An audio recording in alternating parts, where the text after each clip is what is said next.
Okay. Welcome everyone and welcome to our Millennium STEM Uni 101 Engineering Undergraduate Association webinar, and welcome you here in our YouTube live. And today we're having 6 different speakers from engineering faculty at the U of A to share you what kind of experiences you will be able to experience once you join U of A and engineering faculty. Okay, so today our timeline, this is our brief timeline.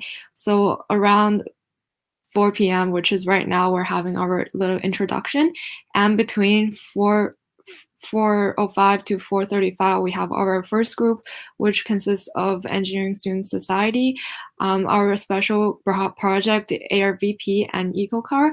Between 4:35 to 4:40, we have our 5-minute break, and at 4:40, we have our next group, which is Material Engineering Student Society, Electrical Engineering Club, and also a first-year engineering tips and Q&A hosted by me and another host, Sophie. And at 5:15, we'll have our outro once again.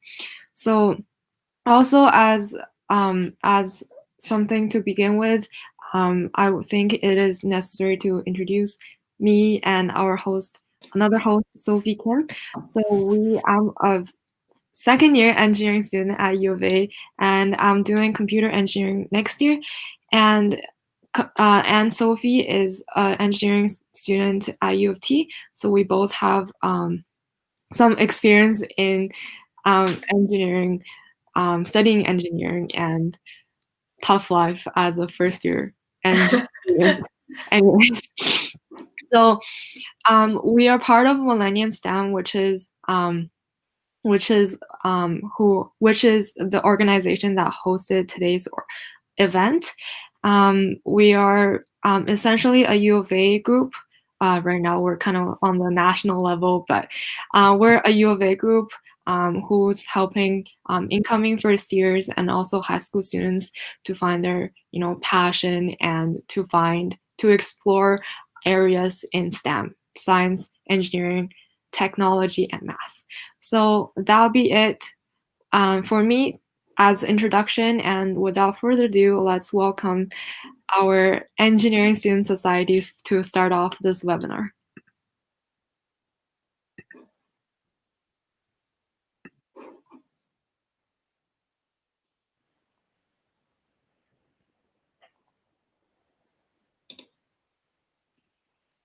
All right. Hello, everyone. Can you see it? Yeah, that's good.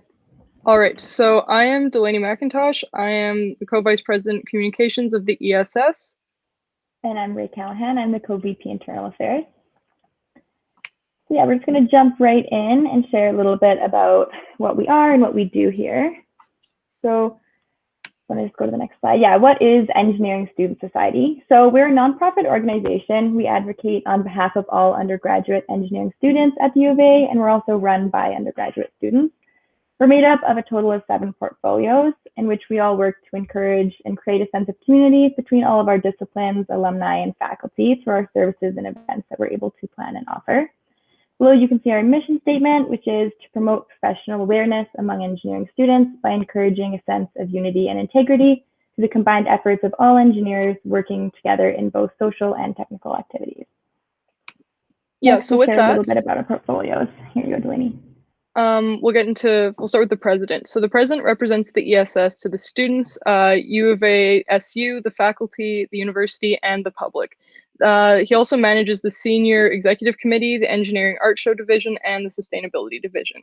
So as you can see, these are some submissions from the engineering art show. They're always looking for student submissions, and you can find them at their social platform tagged here. And ESS Sustainability, they work on things such as their sustainability blog. They recently released Gear Guide badges, which are stickers that you can collect by doing sustainable activities. And under normal circumstances, they have the mug share program. Next, we have academics and services. So the academics and services department runs all services the ESS provides to engineering students and coordinates the academic advocacy activities of the ESS. So things from study buddies to pass, which are both great opportunities for first years to connect with upper years and TAs, to mentorship and public speaking, which are just ways to sort of, I guess, branch out and meet new people and learn about public speaking. And now we have communications. So the communications department coordinates the publications, photography, branding, marketing, website, and server of the ESS. So our main publication is The Bridge. And so it acts as a place for students to express themselves creatively, and it sort of extends information to the local community. And so while its main purpose is to, again, display all of the incredible projects and people within the faculty, it also acts as a place for students to express themselves creatively. Next, as I'm sure you will soon see, heading into the school year, we have EngLink, which is a weekly newsletter filled with announcements, upcoming events, and so forth within the faculty. And then, of course, there's the ESS website and social media platforms and other ways that you can connect to us, which we will get into later. Yeah, so then we go into external relations. And so they manage all of our external relations with several external groups, such as other schools and also planning and managing conferences. They design and provide handbooks to students, which include a day planner, as well as other resources, such as mental health, extracurriculars, and discipline clubs, and more that are available to students. And then they also plan several events and conferences, such as the first year retreat, a career fair, and UAEC. Some of these events will be held virtually this year with COVID.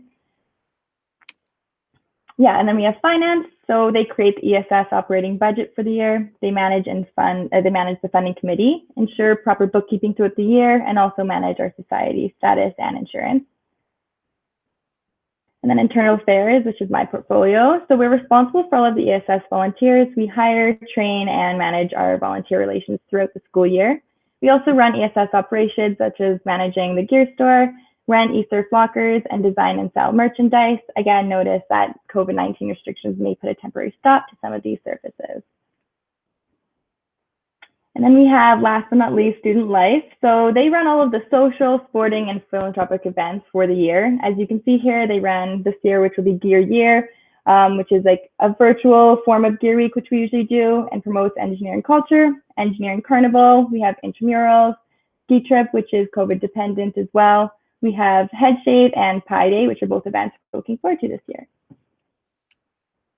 And so now we'll talk about some places where you can find us online. So first we have the new ESS website. So the website has been completely revamped as a way to showcase all of the incredible work within the faculty and to streamline information, making opportunity and knowledge accessible to all students. So we will be updating and adding pages throughout the year as new information regarding events and other opportunities come our way. So right now, what you'd be able to find on there is information probably most pertinent to you as first years, is the first year retreat, which will be virtually held online from the 4th to the 6th. We have Fringe, which is a virtual matchmaking friend making program for all undergraduate engineering students to sort of mingle and meet people with similar interests, perhaps of similar disciplines, of similar years, in an online setting, as well as just sort of general information regarding sustainability's current events. That's what you would find right now. And so we're able to share all student events and initiatives on one easy to navigate platform through information and pages that are always accessible. So just go to essualberta.ca, and that's where you'll be able to find all information about events, services, and everything sort of ESS and engineering at Alberta throughout the year. Next, we have our Instagram page. So you can find that at ESSU Alberta on Instagram. And this is a great place to connect, discover, and stay informed. So you can share your story and hear others by filling out polls, taking part in weekly surveys, and answering questions that will be on our stories. You can sort of discover new opportunities, learning more about our faculty and the various sort of groups and people within it by asking us questions. Always feel free to shoot us a DM and just exploring various opportunities on campus. And finally, you can stay up to date with all of our events and services. This is probably the best place. I'm assuming this is where most people sort of go social media wise to find all that information. We have our link tree, which has every link that you could possibly need. Then Facebook is a great place to sort of actually get, I guess, more in-depth information. We have photo gallery archives, photos from Gear Week, from past events over the past few years, as well as full information and sort of an RSVP type thing for events. And it's also another great place to ask us questions and get information on recruitment if you ever want to sort of join the ESS. Yeah, so thank you for listening to our presentation. And if you have any other questions as well, you can always feel free to contact us at info@ess.ualberta.ca to ask about how to get involved or what we offer. Thank you. Awesome. Thank you for the great presentation, ESS. We're just going to open the floor up to some questions from the live stream right now. So feel free to type in your questions in the live stream chat right now. I just have a question for ESS while we're waiting for the questions to roll in. Are there any current initiatives or any cool things that you've been up to that you'd like to maybe share with our viewers today? Yeah, so like I sort of briefly touched on, we've started a program called Fringe, which is a great way for especially first years to connect, given sort of the online circumstances with COVID and not being able to, I guess, meet people and interact with people just in ETLC and classes. It's a great way to, again, meet people of similar interests. All you have to do is fill out a survey, and then we just sort of match you from there. You'll receive an email with information regarding activities. We propose activities. We tell you about your group, and then we sort of help facilitate those connections. So as we always kind of say, it's a better deal than any dating app you might find. We kind of do it all for you. You just have to be present and email your group members. And so yeah, you can find that at essualberta.ca/Fringe. It's spelled Fringe, but it's Fringe. And then Rachel, I think you could talk about the first year retreat a bit.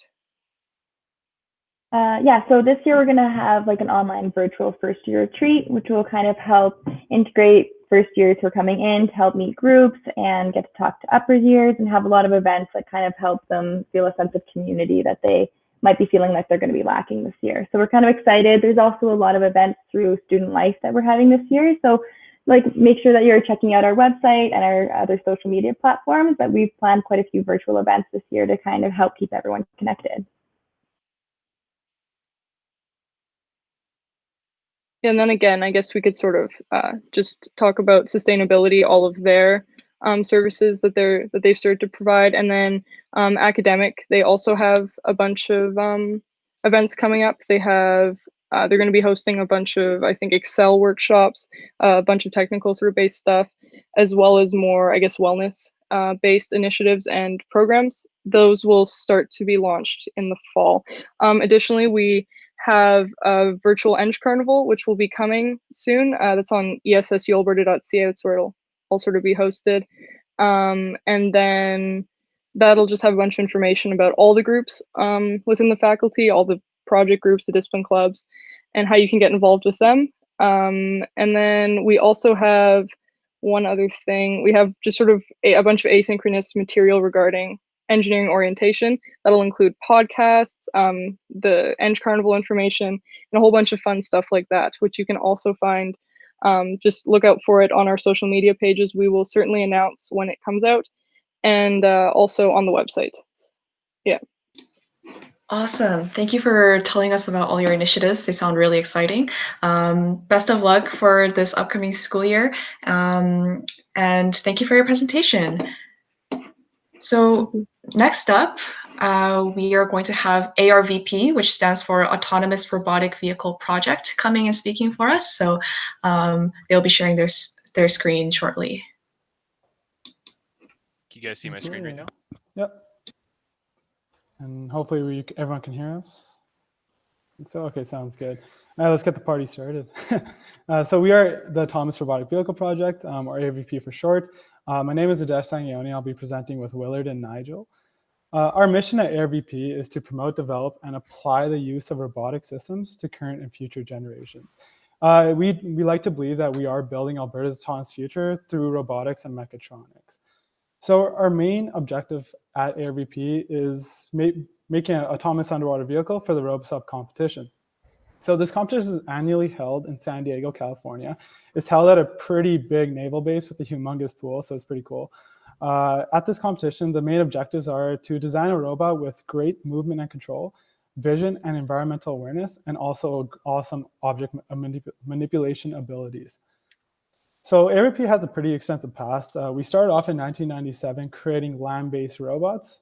However, as the competition evolved, we started moving towards underwater vehicles, and we are still doing that today. You can see how our designs get more refined as time passes. Now, fast forward to 2019, this is Ori, our top performing robot. It placed 4th out of 56 in our 2019 competition, but it was used for 3 years and we decided to go down a different route. So this past year, we actually designed a brand new robot shown in this video. It might be a bit choppy, so sorry for that, but yeah, this is a new robot design for this year. So if you're interested in the team, you'll be helping manufacture and build this robot in terms of software architecture, electrical infrastructure, and also all the mechanical subcomponents. There's a lot of stuff going on here. A lot of new subassemblies were added, so we can perform very well at the 2021 competition. So our team is divided into 4 main sub-teams. There's the mechanical team, the electrical team, the software team, and the admin team. So we'll start off with the mechanical team. Our core responsibilities are to design the robot structure. We do this using SolidWorks, which is an awesome design platform, 3D modeling platform. That video you just saw was all made in SolidWorks, so that's pretty cool. If you want to express yourself creatively, you would want to join the mechanical team and really use SolidWorks to your advantage. We also maintain and build parts and assemblies for the robot. And on top of this, we always have to do the hard calcs because we're engineers. We run the calculations and also do some simulations to make sure our designs are justified. So the mechanical team goes through a pretty specific design process. We try to research and determine our goals. After that, we'll conceptualize and design based on our goals. After that, we want to evaluate and analyze our designs. Once we're happy with that and everything's meeting our goals, we'll go towards beginning our fabrication sequences. So what that means is we'll produce professional drawings and send those out to machine shops. Once that is complete, we'll get our parts back, manufacture and assemble them. And then lastly, we'll prototype and test the robot in the pool, which is pretty awesome. Next is the electrical team. So at ARVP, we do all of our electronics in-house. So if you're at all interested in electrical engineering or computer engineering, this is a really fantastic team to get started with because you'll get experience with circuit design, PCB design, soldering. You'll get all of that hands-on experience very early on, way sooner than you would with your degree. So one example process that we would have for the electrical team if they need to solve a particular problem is they would first of all research the problem, identify which components they think would help or would help them solve the problem. They'll create a general schematic and test that schematic with simulations to create a theoretical design for their circuit. Then once that's completed, they lay out a board and manufacture a circuit board to solve that problem. And once that's done, they verify it in a lab, and we integrate into the robot. The next team is my favorite team, the software team. It's a great time. Sorry if this video is a bit choppy. But so we at ARVP, we design an autonomous underwater vehicle. So that means that there's absolutely no user input from outside of the water. So everything the robot does has to be done by itself. And that's where the software team really comes in. So to have the robot behave autonomously, we have a 3-stage software pipeline. We first begin with a perception phase where the robot answers the question, where am I right now? Once it answers that question, it goes into phase 2, where it answers the question, I know where I am, but where do I wish to be? And once it finds an answer to that question and it identifies a goal, in phase 3, it maneuvers itself and acts on that goal. So here we can see an example of the robot perceiving in its environment with computer vision. So here in these this image and video, you can see the robot actually identifying obstacles in a real life pool. In this slide, you can see the robot accomplishing a couple maneuvers. On the left, you can see it autonomously bumping into a buoy. And on the right, you can see it accomplishing a complex barrel roll maneuver.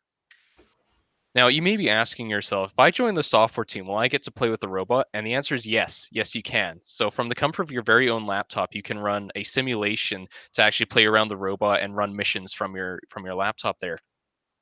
Now, if you do join us, the software team that is, these are all the frameworks and and languages we use. So if you're interested in starting off with robotics, it's a really fantastic area to jumpstart your career with. Also, working remotely has been a challenge for everyone, and to address it, we've integrated a new documentation system with Bookstack. We've also started using a robust project management tool called Trello. We also communicate with Slack and Google Meet. The admin team acts as the backbone for the group. Without us, all the other members' efforts would be for naught. We're responsible for getting the team to the RoboSub competition, gathering sponsorships to fund our ideas and endeavors, share our progress through social media, update the website, and most importantly, getting the ARVP name out there, which, if you're watching this, it's apparently worked. We divide the admin team into 4 main responsibilities: treasury, promotion, event organization, and logistics. So if this team is for you, you can find a niche upon one of these sections here based upon your skill set, interests, and time. If you need more details about ARVP or what it does, or how to get involved, you can go to our website, arvp.org. This is a great opportunity to enhance your university experience. With a transition to an online semester, it poses new obstacles. Joining a school team is beneficial in developing both the hard and soft skills required to be a great engineer, as well as building the social support network to get you through this and future semesters. Hopefully we have persuaded you in joining ARVP, and there's a sign-up form on our website that you can fill out. There is the link on the screen there. We look forward to working with you soon. That is the end of our presentation, so we can open it up to some questions, or if you're watching this post-stream, you can email us at contact@arvp.org. We'd be happy to reply. Awesome. Amazing presentation. I just had a question while we're waiting for any questions to pop up on the live stream. I was just curious as to how long this process usually takes to kind of get the requirements and design a robot from start to finish. How long does it usually take? Yeah, for sure. I can touch on that a bit. So it depends on the year, right? So as RoboSub evolves, so do the robots. So a couple of years ago, the competition was a little more simpler. So designing the robots wasn't as difficult, I would say.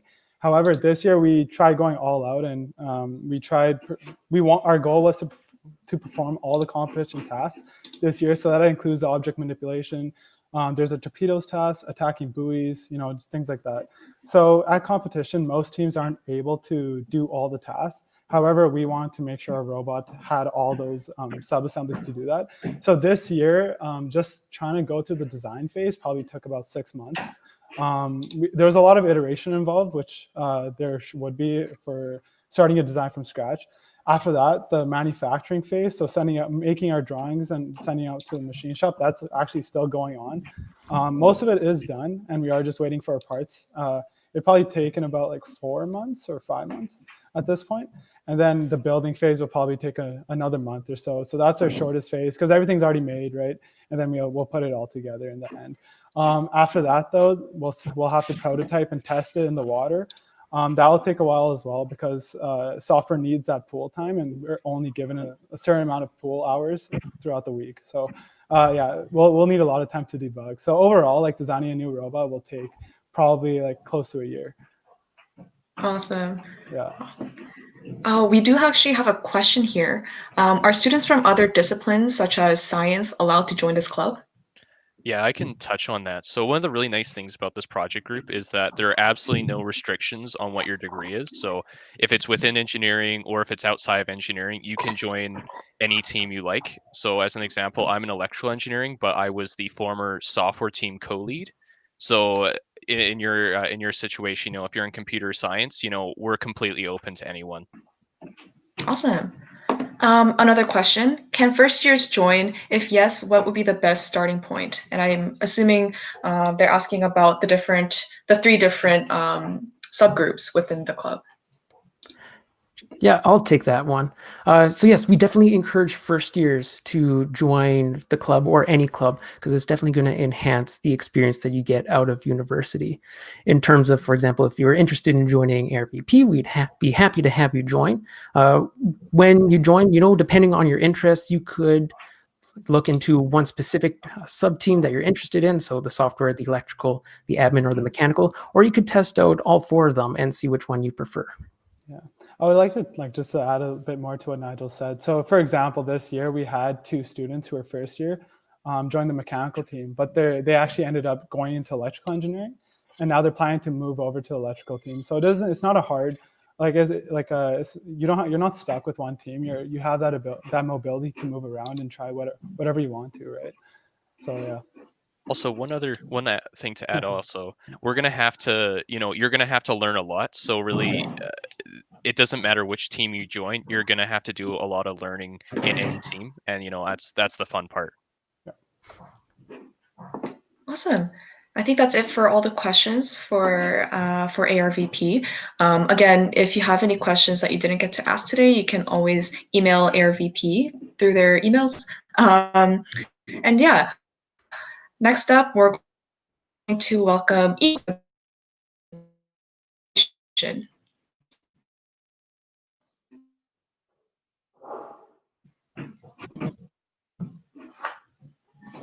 All right, let me know when you can see my screen. Can everyone see? Can everyone hear? I just realized I have no way of seeing you, so can you hear me? Can someone say if they can hear me? Perfect, thanks. All right, so my name's Willow and I have Zach with me, and we're going to talk to you a little bit about University of Alberta EcoCar.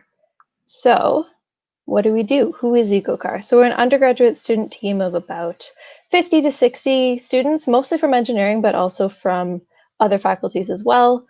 And we design and build hydrogen fuel cell cars. So we have two kind of main goals. One is learning within our team and also in the community. We talk a lot about what we do and why we're doing it, to people from conferences to kids, and this is what engineers do kind of outreach, which is a lot of fun. And the other is that we compete every year in an annual efficiency competition when COVID allows for it, called the Shell Eco Marathon. So the picture on the right here is from a previous competition. This one was in Detroit, but currently COVID pending. Our competitions are in Sonoma, California, the Sonoma Raceway, for anyone who's a Formula One fan. And the car on the left here is our current car that we just finished building right before everything kind of shut down this year. And that car's name is Kate. The one on the right's name is Sophie. And this is our 4th car that we've built as a team since we started in 2010. So why do we do this? So you all have heard about sustainability, which is the idea that what we do now should be respectful of the future of our planet. And since transportation is the largest source of CO2 emissions in North America, obviously CO2 is a greenhouse gas and it contributes to global warming and climate change and everything that we're trying to avoid. We do what we can to try and develop technologies to prove that transportation can be done in a more sustainable manner. Our mission statement is building the future one fuel cell vehicle at a time. So, little overview of what is a fuel cell without going too technical. A fuel cell is kind of like a continuous battery, and it takes hydrogen on one side, on the anode, and there's an electrochemical reaction in a membrane with a platinum catalyst that separates it into an electron and a hydrogen ion, and the electron goes through a circuit and can power our car. And then on the other side, oxygen comes into the cathode and it joins with that electron and the hydrogen ion, and the only emission is water. So there's no carbon dioxide emissions, no nothing, there's just a tiny little bit of water vapor and it generates power.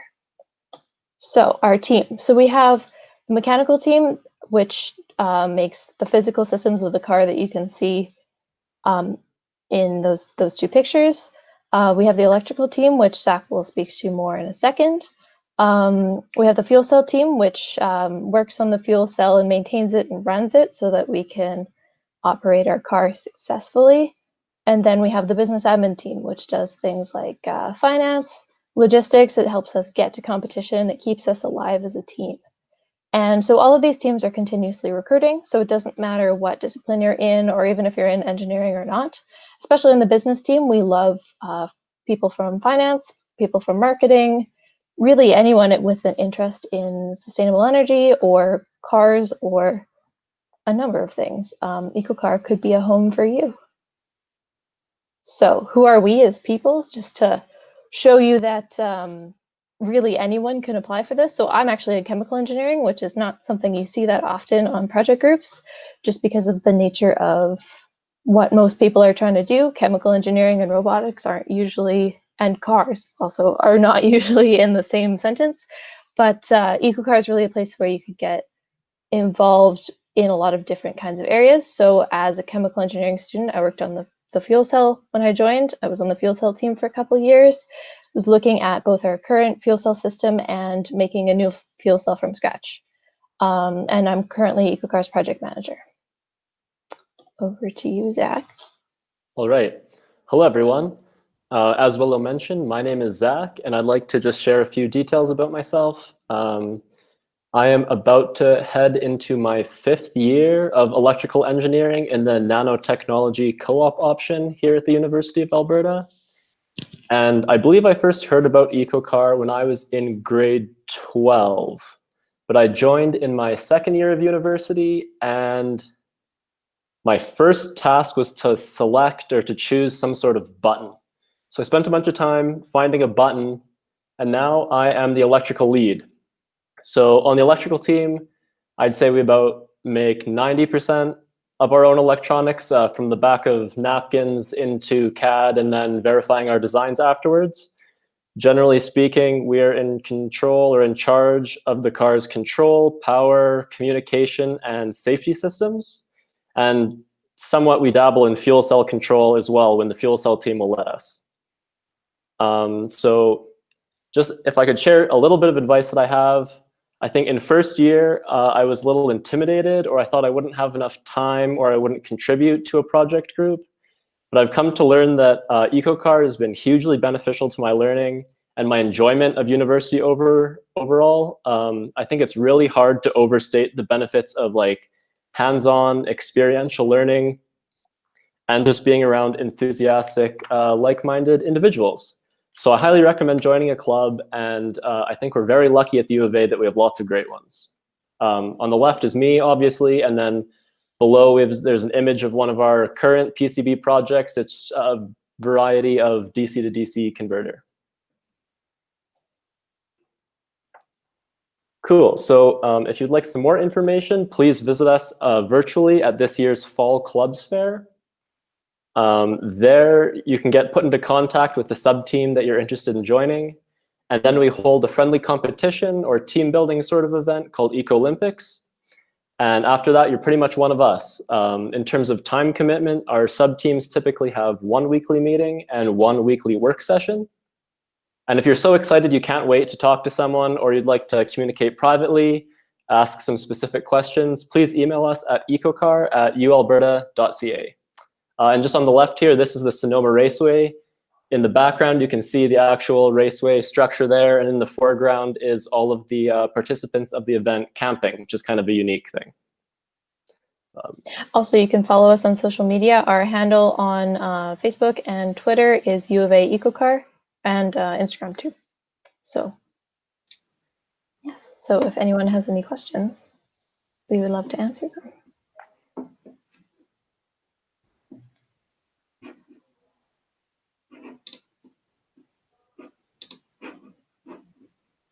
Yeah, actually, I have a question. It's about your guys' fuel cell. I was wondering, like, over the last, like, maybe 2 or 3 years, have you guys seen, like, a continuous improvement in your fuel cell technology? Well, so, okay, the current fuel cell that we've been using, we've had for a while. We've actually been working on building our own fuel cell from scratch, which is the project that I started working on when I joined the team in first year. It is still ongoing, but we have made a lot of progress. It would make us actually the first team in the Americas competition to do that. So we're always quite proud about that. And we're looking forward to the day where we can brag about having our first fuel cell, and just needs to go through some more testing and fine tuning first. But yeah, so continuous improvement on our fuel cell, definitely, because it was a stack of membranes just a few years ago. I don't know if that answered your question or not, but. Oh, that's good.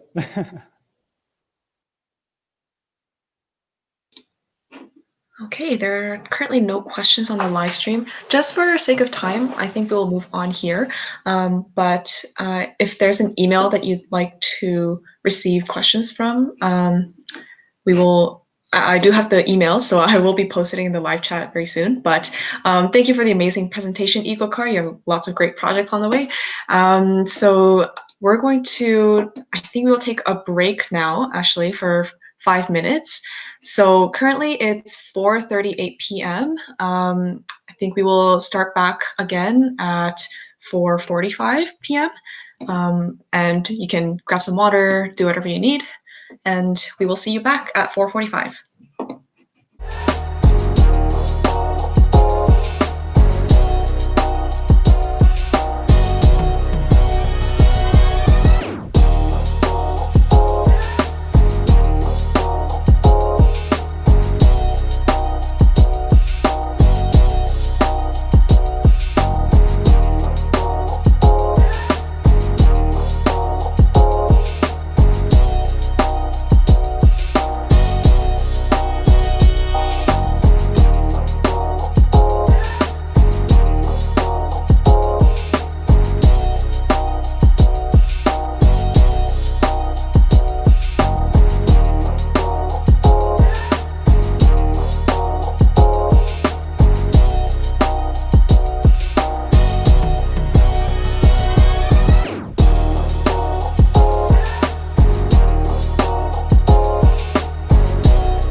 Okay, welcome back, everyone. We are going to start our second round of presentations. So we're going to have first the Material Engineering Student Society and then the Electrical Engineering Club present for us today. And at the end, Imeng and I will end off with some first year engineering tips and a Q&A. So without further ado, we're going to welcome Materials Engineering Student Society today.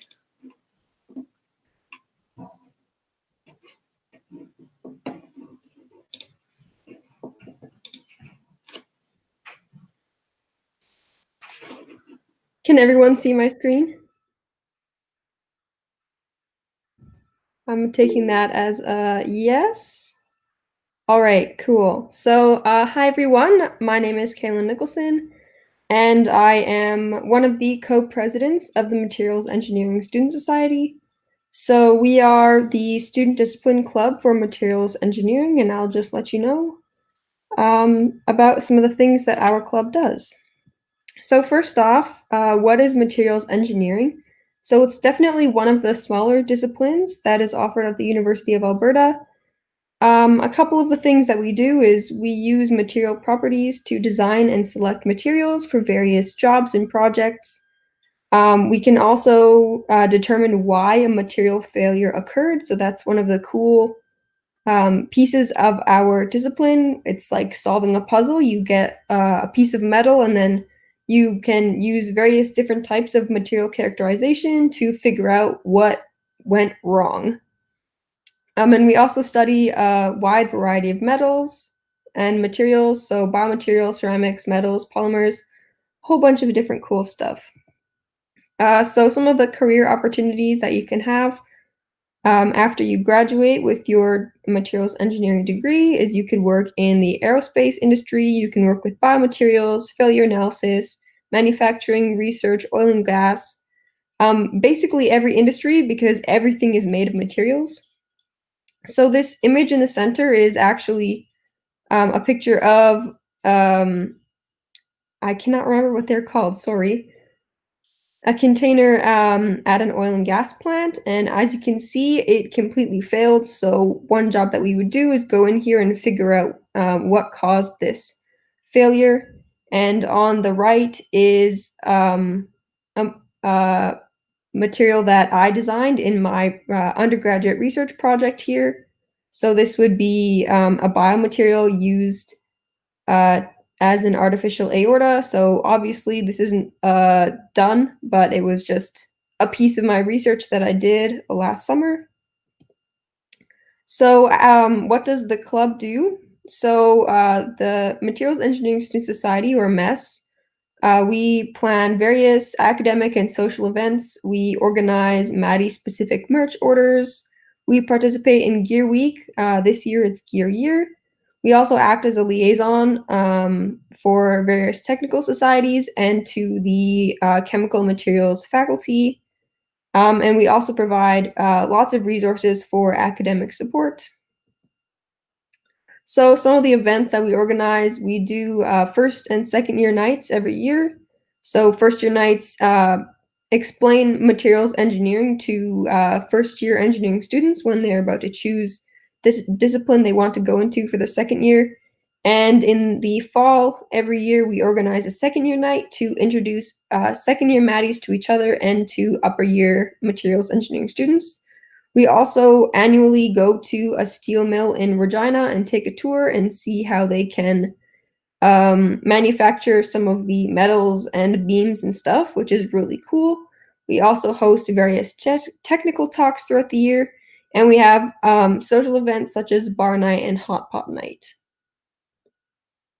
So our clubroom is located in the club's hallway in ETLC with most of the other clubs. There you can rent lab coats and goggles. We have a food store. It's a good study space. There's also a microwave and refrigerator that you could use, and we have a printer and a stapler. So with COVID, obviously, the clubroom is not available right now, but this is something that you could use in future years once the situation is resolved. So we also have a sub club in MES, which is the bladesmithing club. So every year we get to design and go out and forge a blade. So as you can see, here are some of the blades that we've designed in the past years. We perform materials characterization and analysis, so we get to see all of the grains in the steel and the amounts of different materials in the metal. And then every second year, we get to bring this blade and present it at an international bladesmithing competition and compete with other bladesmithing groups from around the world. So feel free to contact us, follow us on social. Yeah, that's pretty much a brief overview of our club. We look forward to hearing from you. And if you have any questions, feel free to ask. Thank you, Materials Engineering Student Society. That was a really nicely done presentation. Let's just open up to the grounds of questions on YouTube. We're currently just waiting for some questions. Before we get any of the questions, I personally have like a question that I want to ask. It's like this. So I'm about to be second year, so recently I've chosen like my discipline and things. When I was choosing discipline, I actually didn't quite know the difference between chemical engineering and materials engineering. I'm sure you get this a lot. They're like, what is material engineering? What is chemical? So can you describe me like what the essential difference is? Yeah, so a common misconception about materials and chemical engineering is chemical engineers don't actually work with chemicals all that often. It's the materials engineers who are really focused on the different materials and chemicals that are used.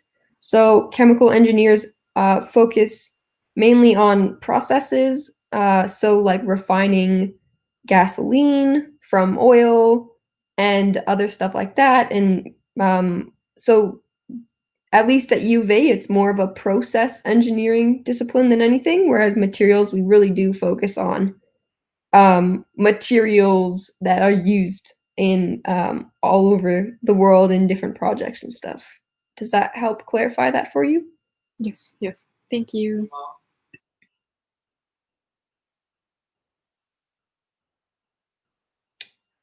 I can briefly go over some of the events that we will be holding with COVID. So this year, since everything is an online format, we will be transitioning all of our events online. So we are currently working on doing like weekly social events, so like an online board game, online movie nights, all that kind of stuff. And we are also going to be starting online tutorials and like study sessions. So those are really cool things that we're working on this year. Yeah, so come check us out. That sounds great. Thank you. I don't think we currently have any questions, so thank you for your presentation. That was really nicely done, and thank you for coming. The next we have on our list is Electrical Engineering Club, and let's welcome E Club for their presentation. Hello, thank you, Yimeng. I'm just gonna.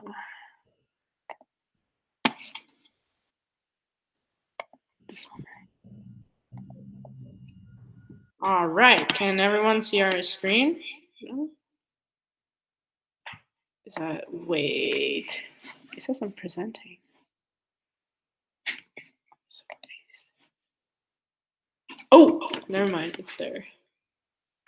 Can everyone see our screen fine?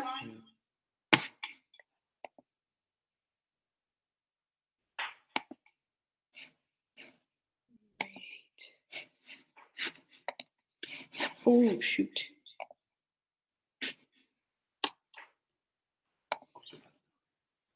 Yep, we can see your screen. Awesome. Okay, so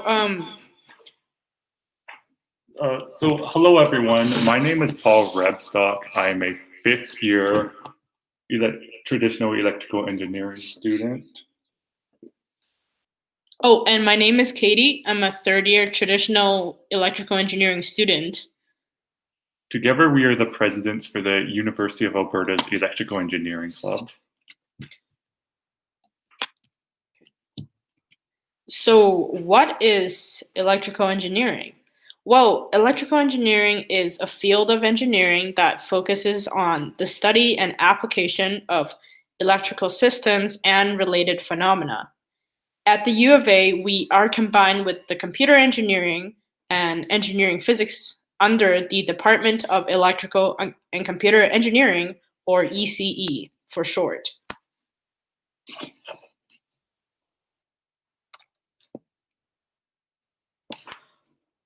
Okay, just like. There are lots of areas of study in electrical engineering. At the U of A, we have analog and digital electronics, which is circuits design and analysis, embedded systems, which is writing software for the hardware, control systems, which is the study of controlling output with input, communication systems, which is processing electrical signals and interpreting them, power and energy engineering, which is how we get power in our homes, high frequency engineering, which is just the study of circuits with high frequency electrical signals, nanosystems, which is quantum scale electronics, biomed, which deals with MRI and robotics, and photonics, which is where circuits meet light or photons. There's so much more. So, electrical engineering at the U of A, you will go into after you complete your first year, which is going to be a general engineering. You're going to be given the option to choose various engineering disciplines. Here at the U of A, we offer courses related to different areas studies, as we mentioned in the previous slide. We have a co-op stream, which is a 5-year degree where you have work terms while you complete your degree. And of course, we have a traditional stream, which is a 4-year degree. Then we also have a specialized degree where you'll take nano courses on top of your regular courses and electives.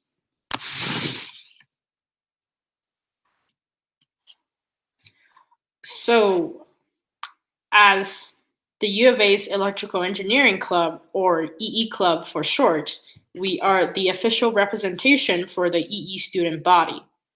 Our mission is to create a dynamic, open-minded environment that nurtures the academic and creative growth of our undergraduate student body and provide a welcoming, safe space for students to meet and socialize. Our executive body consists of senior execs, which are the VPs, and junior execs, which are our coordinators and representatives. Senior execs and junior execs work together to help make things happen around the EE Club. In addition, we are also the liaison between EE students and the Faculty of Engineering, as well as the Department of Electrical and Computer Engineering. We strive to make the EE undergraduate student experience exceptional. We improve the student life aspect of being an EE student. Normally, our services include selling lab kits for electrical engineering labs, selling snacks, drinks, merch, as well as free hot water and microwave access.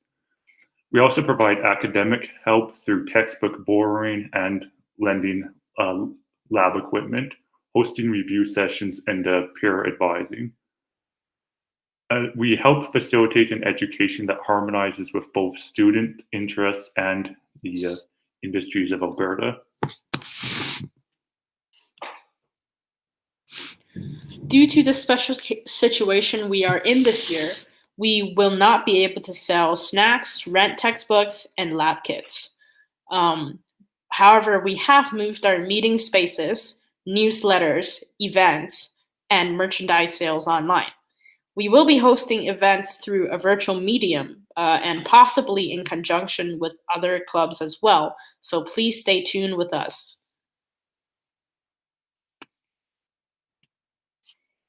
If you guys have any questions, please feel free to ask it in the chat box and we will try to answer them. if you guys want to get in touch, all the links are provided in this slide.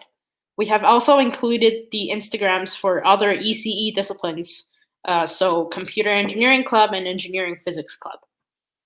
If you are interested in learning more about us, you're welcome to visit us at the Virtual Engineering Carnival that's hosted by the Engineering Student Society.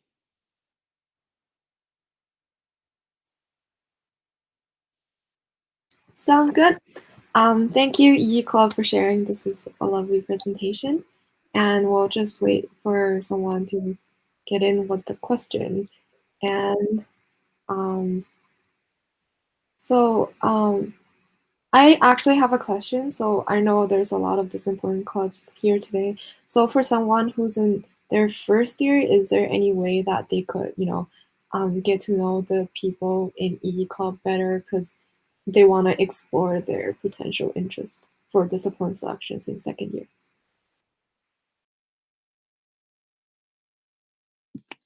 Yeah, so normally, I remember as a first year, I would just go into the club room, but that was, normal times, non-COVID.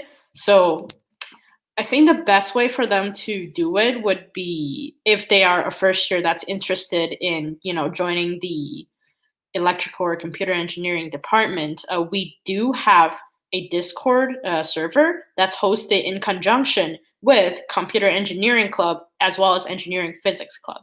So if they are interested, we can include a link, or we can give you guys a link to join, and then you guys you got it, and then or you can also DM us on Instagram, and we'll send you the link for the Discord server. And then you just fill out a form, join, and you can ask any questions. Yeah, that sounds great. If anyone's interested, so please DM them on their Instagram. I know plenty of people from EE, and everyone's really lovely, and myself is also from the ECE department. So feel free to reach out to us if you have any questions or concerns about disciplines and discipline choosing after first year, and future explorations about disciplines. And we still don't have any questions so far on the chat box. So I guess this will be it for our EE Club. Thank you so much for coming. And next, it's just me and Sophie's stage in our next section. So me and Sophie will be sharing our first year tips that we have experienced in first year as a first year engineering student in the past year, because both of us are going to our second year. So we're gonna share this slide a bit. So we're gonna ask if Katie could unshare the presentation so we could share our presentation.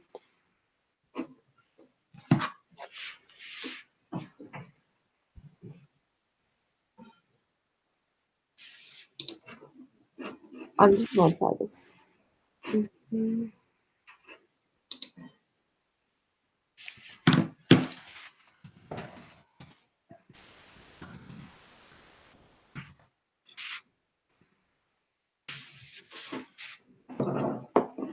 guys see this?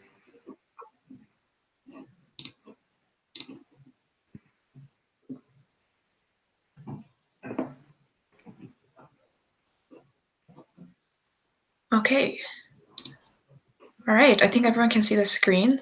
So hello, everyone. I was introduced earlier by Yimeng, but my name is Sophie, and I'm actually in engineering at U of T. So I go to school in Toronto, but I am from Edmonton, and I'm still with Millennium STEM Alberta. So just a few general engineering tips from me.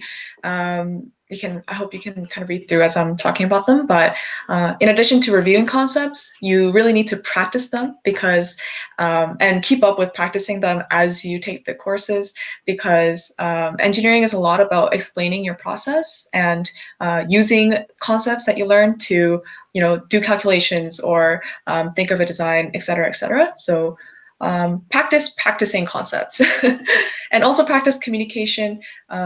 you will probably have some design courses where you'll be working in groups, and you must be able to explain kind of complex concepts to other engineers and also to people who are not specialized in engineering. That's really important. So if you have clients in the future, which you might in design courses, depending on what courses you take or where you go to school, but yeah, communication is key. And this is a tip that's specific to online courses, but try to attend other profs' classes. So I guess this would be easier online, so you can kind of obtain a Zoom link from your friends if they're in a different section. This is just to see different learnings or different teaching styles to see what fits with your learning style. And yeah, you can kind of sneak into other sections if you'd like to. I don't think there's any punishments for that. I like this one. This one is saying be curious about things that aren't necessarily math and sciencey. So I'm really passionate about the arts, even though I'm in engineering, and that's something that will help you discover your interests and even in your career, your interest outside of engineering will help you figure out what you want to do in the future. So when you see club fairs or talk to upper years, make sure you keep that in mind. You can try to branch out. You don't have to stay stuck in engineering all the time. And lastly, from me, don't be disappointed at yourself for having a really bad mark, because engineering is extremely difficult, and you probably have a really heavy course load. So especially in first year, a lot of people find it difficult. It's probably not just you that's struggling. So don't be too discouraged. And life goes on, and of course the class might be curved. So make sure you know what the policies are about on curved classes and for each class, because it is probably different for each class. But speaking of grades, Yimeng probably has something to carry on about grades. Yes. So we'll move on to our next slide. We have U of A specific things, because every university tend to have a like variations of engineering programs. So here at the U of A, for first year, we're general. If you have gotten your admission letter, it probably says qualifying year one. So that just means you're in a first year program, and a first year program at U of A is very general. So everyone takes the same courses for both, mostly for both fall and winter. So it might be alternating between, you might have English the first semester and computer eng next semester. So it just alternate between, but overall everyone takes the same course. And to go into second year, which is your specialization, your first year GPA is required to be 2.0 and plus. And because it's a very rigorous program, and a lot of people said that the U of A first year program is designed to kick people out because you're not smart enough, you can't be in this faculty, which is partially not true, because in my opinion, as long as you try hard and try to find a studying pattern that fits you the best, 2.0 isn't something very, very hard to get after all. So if you do not have a 2.0, if you have a 1.6 and a plus, you'll be eligible for going into year 2 qual 2. And what year 2 qual 2 is just kind of like a supplementary year. So that means you didn't quite pass first year, but then they wouldn't kick you out of the faculty either. So you have to go into year 2 qual 2, where you take some of other courses and maybe some of the general second year courses, to go into discipline after year 2 qual 2. And if you obtain a GPA in first year that's lower than 1.5, that you might be removed from the faculty, which is very unfortunate, but that is how the rule works. I just have sorry if I can jump in here. Yeah, for a lot of different engineering schools across Canada and like elsewhere too, a lot of people say that engineering programs will just like to weed people out of first year because it's so hard. But from my experience and from the people I've talked to, I think that most people who transfer out of engineering, it's kind of like a personal decision. So a lot of people find that it's not right for them, or they found the workload too hard. But so what you hear from all those people is not necessarily that all of them failed and got kicked out. A lot of the times it'll be more of a personal choice. So don't be too scared about the GPA. Yeah, it's completely true. Yeah, I know a lot of my friends, first year friends, some of them they transfer out because they feel like the program isn't really for them, like engineering. Because high school, for say, a lot of high school kids don't really know what engineering is after Oh, for all, sure. including me. Like, so like, when I was like, even when I was finishing up to my first year, I was like what is really engineering? So a lot of people are like, oh yeah, I like math and physics in my high school year, so let's go into engineering. That's a lot of cases, which is also why a lot of people transfer out. Maybe they find out maybe they want to major in math instead of like doing application things like engineering. Maybe they just want to do pure physics.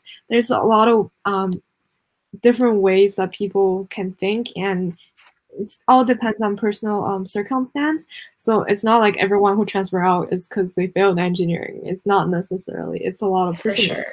For sure. Yeah. So let's go into the third bullet points, making friends by joining clubs and participate in club activities. So before we introduced ESS, so ESS is a really very helpful organization in helping people, especially first years, to kind of get used to the culture of U of A engineering culture. So first year engineering retreat, they are going to host them the first weekend of September, which is a great experience. I attended one last year when I was a first year, and it was great. I met a lot of people because during lecture time, especially it's an online session, it's very hard to meet people who are in the same program, or everyone's just like camera off during Zoom class. So it's the best if you could attend the first year Andrew retreat. You can go visit ESS Instagram and go into their website to sign up. I believe it is free this year because we're not going anywhere. So they will have like games and different things for you to play and hang out with like different people, so you can meet more similar people with the same program. It's definitely a good option. And the fourth one is going to prof's office hour to get one-on-one help. So what this is unlike high school where teachers know you personally and they know your name, etc., a lot of times prof don't really personally know you and or know your name because they don't take a lot attendance for a lot of lectures. So if you need personal help, you can either go to TAs for help. Those are teaching assistants, or you go to prof's office hour where you can one-on-one talk to the prof and ask them any questions, even regarding with like personal choices with like career or like this math questions. If they're a math prof, just anything, you can just go get helped during prof's office hour. And the next one is join first year's group chats. So I believe that ESS actually has first year Facebook group chats, so you can probably check them out by searching ESS up on Facebook. And it's very helpful because there's TAs in the group chat, and if you ever need any help, someone probably, a classmate or a TA is willing to help you out. And lastly, it's a personal recommendation. So follow good memes at Yoga Eng Memes. So that brought a lot of fun times sharing memes with my friends. So it's an Instagram page and it's really fun. Yeah, you're gonna need something like that throughout the year to keep you sane. A little bit of humor goes a long way when you're struggling. So definitely do that. Newly made friends, you can send it to them and you can just become better friends by laughing at memes together. So yeah, that pretty much sums up our presentation, and right now we'll open our ground to some Q&As. Oh, there's a question asking, what do you mean by curved?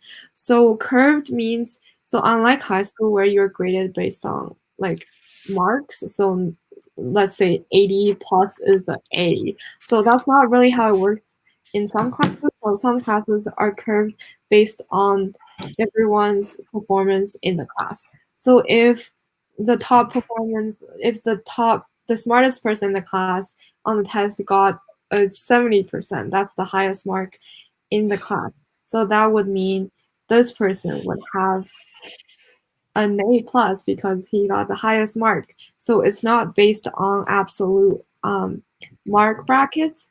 It's based on something called standard deviation, and the prof will do the calculation for you. So when you get a 50%, that doesn't mean, oh, you're just passing the course. It might mean something else. It might mean you're failing the course, or it might mean you're like doing really well in the class. So it really depends on what course you're taking and what kind of group of people you're taking it with. So, but aside from this, don't think that, oh, I have to compete against my classmates. It's not like that. It's once you focus on yourself and actually getting to know the material, you will do well. So don't worry about competing against your classmates. And there's a question about, I think is toward E. Is Katie still here? Okay, I don't think she's here anymore, but Peter 42, if you want to direct this questions directly, you can direct message EE Club at the email or Instagram. You ask, can you guys talk more about engineering physics, I think you're talking about, and the nanotechnology aspect. So yeah, so definitely there's some nanotechnology options you can take as a second year discipline, like EET and nano, or I think you can choose computer engineering nano as well. You can probably direct these questions to EE Club if you want more information on that. And does anyone still have questions? We'll give it another minute. Couple of minutes for people to think of their questions. Sophie can share more about her first year experience, because Sophie, I think a lot of people are from outside of Edmonton, and Sophie went somewhere else for university. So Sophie can probably tell you about what her experience is living by herself. Yeah, so again, I went to engineering at University of Toronto. So same deal. It was a pretty big transition from high school to university, and I remember I had never taken a single linear algebra course in my life, but in the Ontario high school curriculum, they actually do cover a bit of linear algebra. And so I'm from Alberta, so I knew nothing. And I had this one first year lit alg course, and it was just so brutal. And I felt like I didn't belong because there was such a steep learning curve in the beginning.